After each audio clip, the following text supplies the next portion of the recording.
ሰላም ጤና ይስጥልኝ እንደምን ዋላችሁ ከለቱ የቻናል ዋና አበይት መረጃዎች ጋር አብራችሁን ቆዩ ፍራታ አጥናው ነኝ መልካም ቆይታ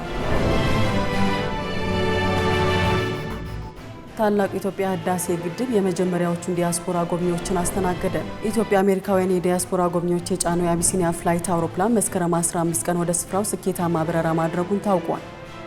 በአዲስ አበባ ህጻናትና ወጣቶች ቲያትርና ሲኒማ ኮምፕሌክስ ተመርቆ ለአገልግሎት ክፍት ሆኗል በአዲስ አበባ ከተማ የሚገኙ የግል ትምህርት ቤቶች በተማሪዎቻቸው ቁጥር ልክ መጻሕፍትን ገዝተው ማሰራጨት ካልቻሉ የእውቅና ፍቃዳቸው እስከ መዘረስ የሚያደርስ እርምጃ እንደሚወስድ ያስተዳደሩ ትምህርት ቢሮ ገልጿል በእንቅልፍ ልብ የመጓዝ በሽታ አሊያም ስሊፒንግ ዎኪንግ ዲስኦርደር በሁሉም የዕድሜ ክልል የሚከሰት ከቁጥጥር ውጪ ውስብስብ ተግባራትን እንድናከናውን የሚያደርግ በሽታ መሆኑን ተገልጿል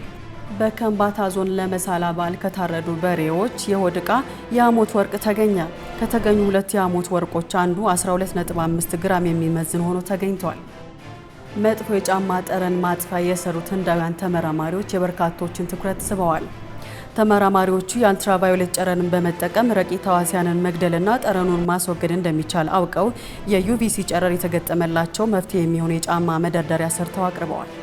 ከሰዓቱ የቻናል ዋና አበይት መረጃዎች ጋር አብሬያችሁ ቆይታ ያደረኩት እኔ ፍራታ ጥላሁን ነበርኩኝ ሌሎች የቻናል ዋን ፕሮግራሞች ይቀጥላሉ መልካም ጊዜ